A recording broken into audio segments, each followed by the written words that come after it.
You set me up. Officer Mason hissed through clenched teeth as federal agents cuffed him on the courthouse steps. Major Ayanna Brooks didn't flinch, her eyes locked on his, voice calm as steel. No, Officer Mason. You set yourself up.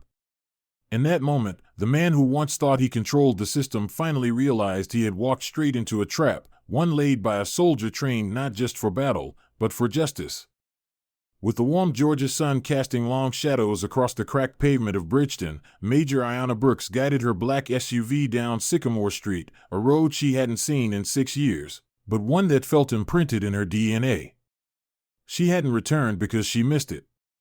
The town was still stitched with quiet divisions, still split between the manicured white picket fences of East Bridgeton and the weathered porches and faded murals of the South Side where she grew up. But her grandmother, Miss Loretta, the woman who raised her when her mother passed away, was battling late-stage cancer, and Ayanna wasn't the kind of woman to leave family behind. Not in war, not in peace. Dressed in civilian clothes, her hair pulled back tight, her demeanor as sharp as ever, Ayanna still radiated military precision. Her posture was upright, her hands at 10 and 2 on the wheel, her eyes alert. Years of training in intelligence operations and tactical warfare didn't leave you just because you left the battlefield. Her SUV rolled to a complete stop at the four-way on Elm and Dunbar, a corner notorious for being a favorite hangout for Bridgeton's overzealous patrol units. She counted 1, 2, 3, then gently pressed the gas. That's when she saw the headlights in her rearview mirror. No siren, just lights. The black and white cruiser crept up behind her with theatrical menace. She sighed once, long and controlled, then signaled and pulled to the side. Before the door even opened, she could tell what kind of cop this was. The swagger. The slow walk. The hand resting a little too comfortably near the holster. Officer Craig Mason. A name she didn't recognize, but a type she knew all too well. License and registration, he barked, skipping any greeting, his mirrored sunglasses reflecting her calm stare. Good afternoon, officer. May I ask the reason for the stop? Ayanna responded evenly, offering the documents with both hands visible. You rolled that stop sign back there, he said, eyes narrowing. Not quite a full stop. Ayanna knew she had counted 3 seconds. Knew that if this interaction continued, she'd need every second of composure. Here are my documents, sir, she said, refusing to escalate. Mason took them, steadied her ID. You're not from around here anymore, huh? Just visiting my grandmother, sir. I'm on leave. That word, leave, seemed to ignite something in him. His gaze darkened. You military? Yes, sir. His lips curled slightly. You people think you're above the law. Fancy uniforms don't mean anything out here. His flashlight swept inside her car. Nothing to find. No reason to dig deeper. But that wasn't going to stop him. Step out of the vehicle, he ordered. Excuse me, sir? Ayanna asked, calm but firm. I don't consent to a search. Mason's nostrils flared. I smell something suspicious. Step out. Now. There was no scent. No probable cause. Just the age-old game of power and intimidation. Ayanna stepped out, slow and deliberate, her hands visible at all times. Turn around. Hands on the vehicle. She complied.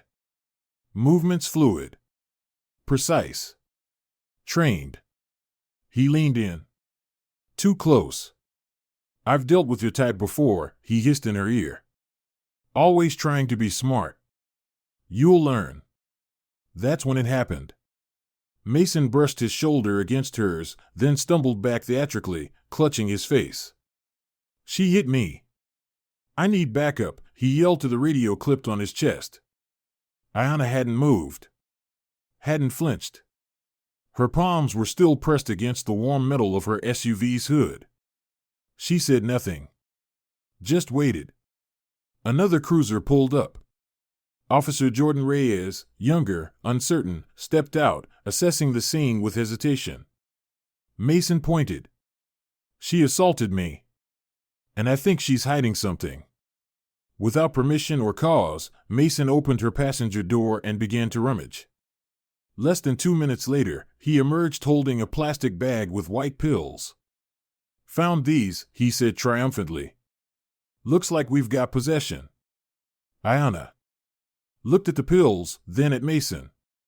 "Those were not in my vehicle," she stated. "I don't take any medication." "Tell it to the judge," Mason sneered as he cuffed her wrists. The metal bit into her skin, but she didn't wince. At the station, fluorescent lights buzzed above and everything smelled faintly of bleach and decay, just like any other institutional building. They took her fingerprints, mugshot, personal items. She said nothing, complied with every instruction, but her mind was working overtime. Analyzing. Processing. Planning. Officer Reyes hovered awkwardly near the booking desk, watching her silently. Something in his posture said he wasn't fully buying Mason's story. "You get one call," the desk sergeant grunted. Ayanna nodded.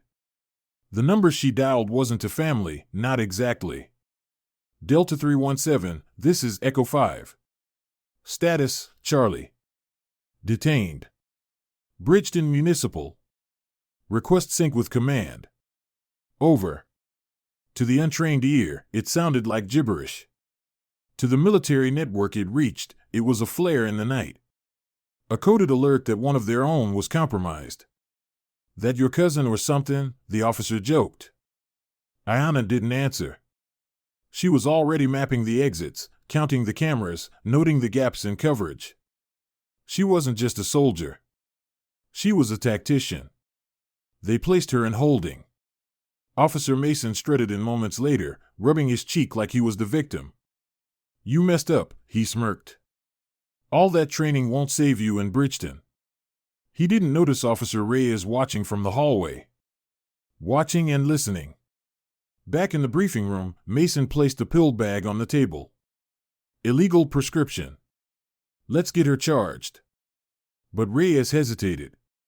"She was already cuffed when you searched the car," he said quietly. "You didn't have a warrant." Mason's face twisted. "I smelled something." "That's probable cause." "Still," Reyes said, unsure, "the body cam was off during that time. That's a violation. You want to keep your badge, kid?" Mason growled. "You didn't see anything." But the seed was planted. Reyes walked away, conflicted. In the cell, Ayanna sat with her back straight, eyes forward. She had been in worse places. Hostile compounds. War zones. Places where one mistake meant death. This wasn't fear. This was preparation.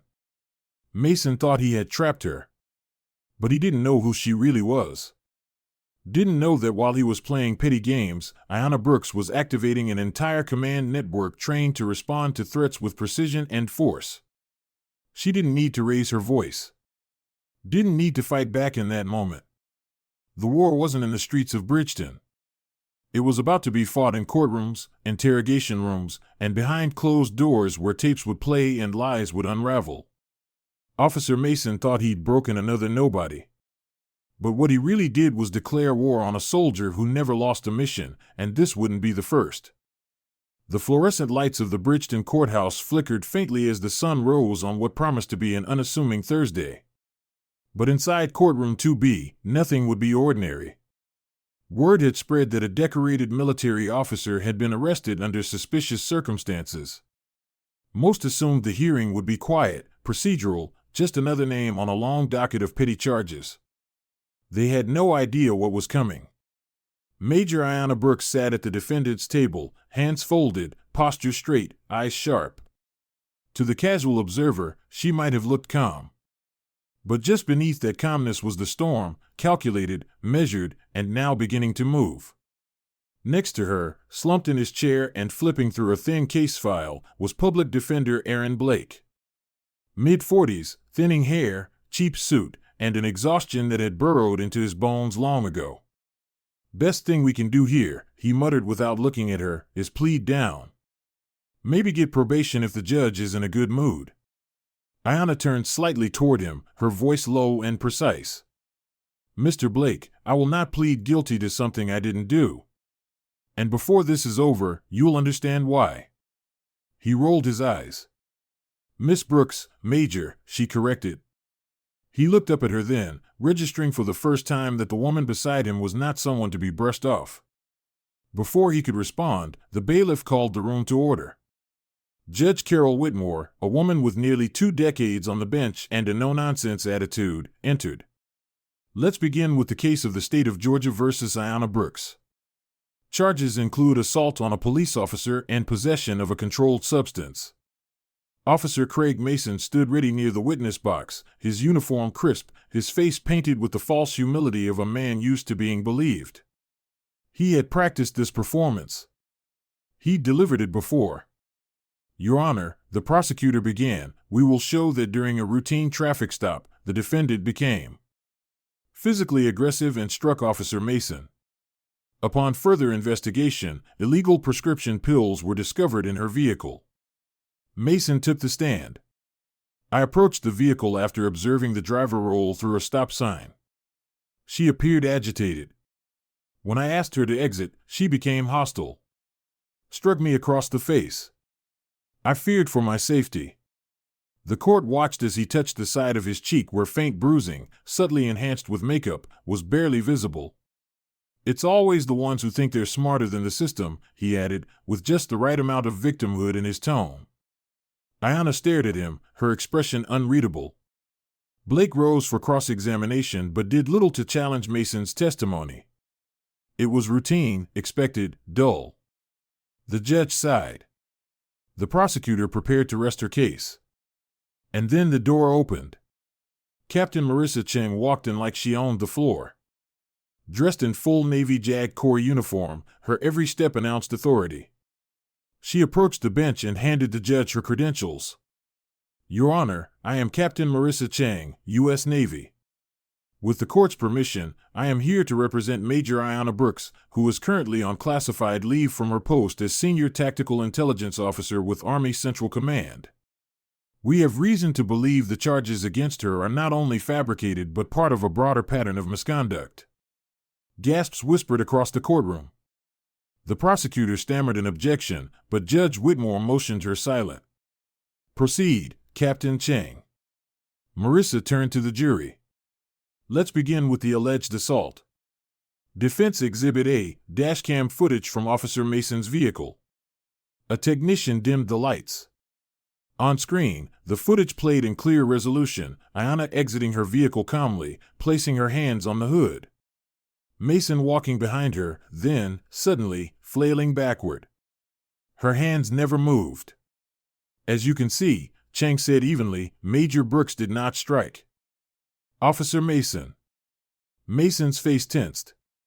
The angle doesn't show everything, he muttered. Let's try a different one then, Cheng continued. Defense Exhibit B, security footage from Hill's Hardware, across the street. Another screen lit up. This time from a wide angle, clearly capturing Mason intentionally bumping Ayanna with his shoulder, then falling backward with exaggerated drama. Still think she struck you, Officer Mason? Cheng asked coolly. The courtroom was silent. But she wasn't finished. Defense Exhibit C, medical analysis of the alleged injuries, conducted by Dr. Hannah Fields, forensic trauma specialist. Dr. Fields took the stand. The marks on Officer Mason's face are inconsistent with blunt force trauma. There's no swelling, no underlying tissue damage. The bruising appears superficial and chemically enhanced. In short, it's likely makeup. Mason shifted in his seat, visibly sweating now. But then Cheng dropped the bomb. Your Honor, the defense would also like to introduce Major Brooks's military record into evidence. Blake looked up from his seat, confused, as Cheng handed the file to the judge. Major Brooks is not, as was assumed, a desk officer. She is a Silver Star recipient. 3 tours in Afghanistan. 2 in East Africa. Over 40 classified missions. Trained in advanced reconnaissance, psychological warfare, and elite hand-to-hand combat. Had she struck Officer Mason as claimed, he would not be sitting upright in this courtroom. The courtroom murmured.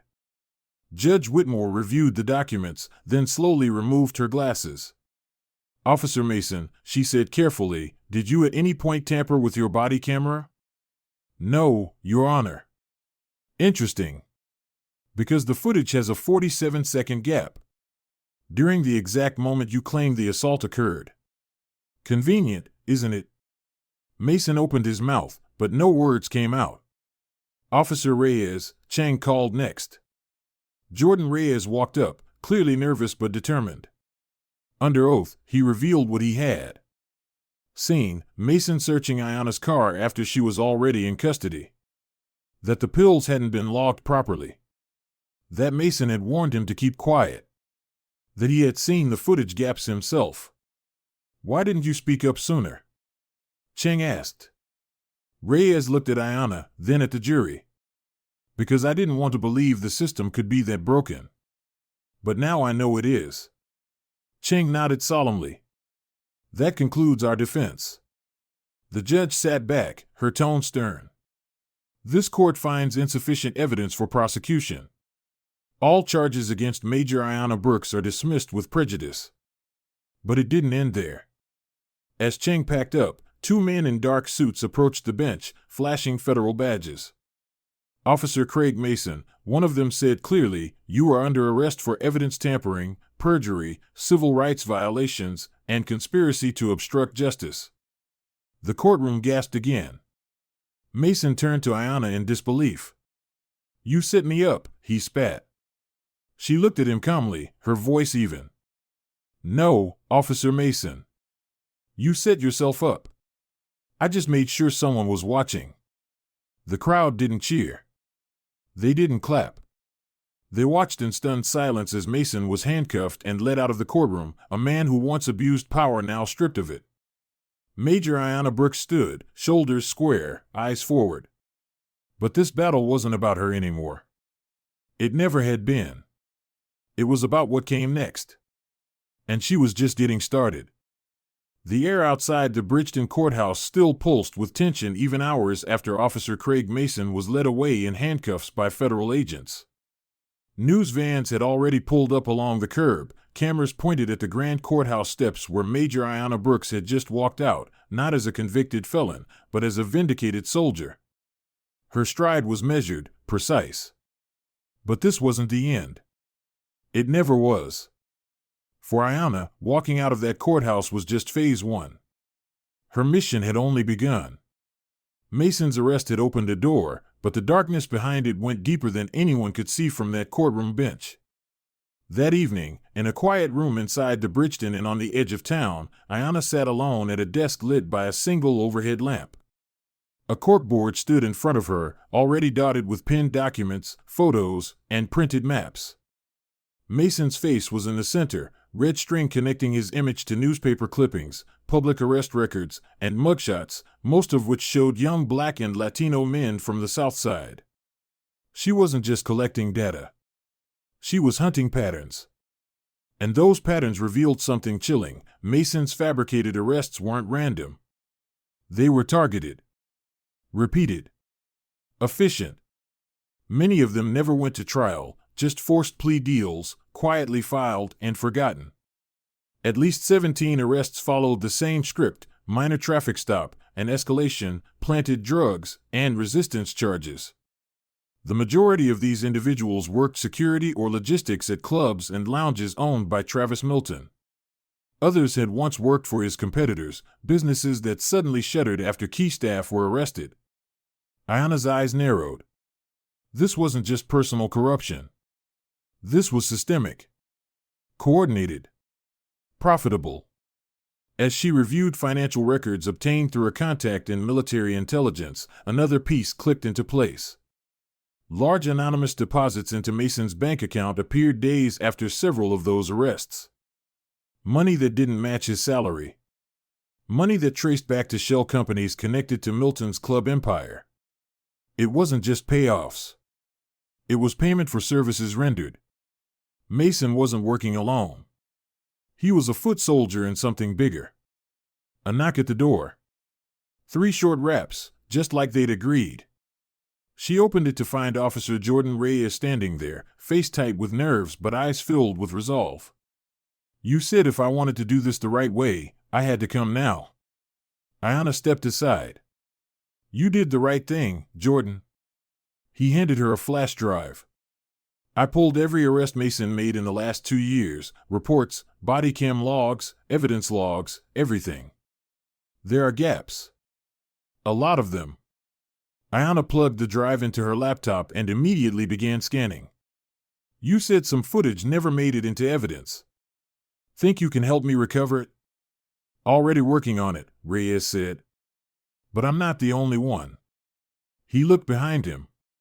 A woman stepped forward, Camila Torres, a former community youth leader who had once been arrested by Mason for interfering in an investigation when she tried to film a stop outside a local grocery store. "They took my phone," she said softly. "The charges didn't stick, but the footage disappeared. And then I lost my job. My landlord started getting noise complaints that weren't real. They were trying to make me disappear." Ayanna nodded solemnly. "Not anymore." Over the next 48 hours, Ayanna assembled a tactical intelligence board that would have made her old unit proud. Names. Timelines. Hidden connections. Text messages between Sergeant Henry Cole and Mason about cleaning up problems. Bank records linking club managers to police charity funds, charities that barely existed on paper. It was a web. And Mason was just the bait.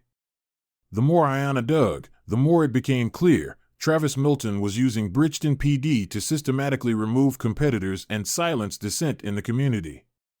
And officers like Mason and Cole were his enforcers. But now, she had enough to strike.